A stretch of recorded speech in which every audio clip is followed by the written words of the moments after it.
Ejjeta afaan koositu safara kallattii jetteerraan abura.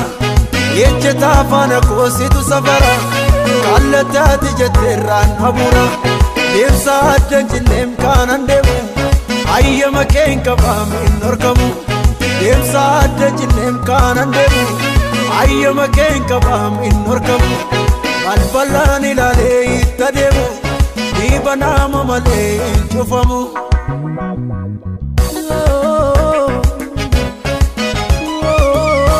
Konferaansi Abuuraa Guddaa muddee yookaan taasisaas 12 haga 14 bara 2011 aanaa Ilfataa magaalaa Bakkee waldaa warra wangeelaa Makkaana Yesuus Tuttichaatti Divine TV waliin ta'uun kan qophaa'e.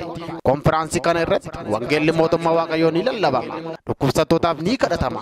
Namoonni hidhaa seexanaatti ni hiikamu. Dinqiin hojiin harka Waaqayyoo ni mul'ata. Akkasumas muddee 11 kaamisa sa'aatii 10 eegalee leenjiin tajaajiltootaaf ni kennama. Tajaajiltoonni Paaster Waaqtolaa Caalaa, hojjetaa wangeelaa Fiqaaduu Beenyaa, faarfataa Eebbisaa Kabbada. Odeeffannoo dabalataaf Duwwaa 913 97 Duwwaa 9 35 hundumti keessan affeeramtaniittu.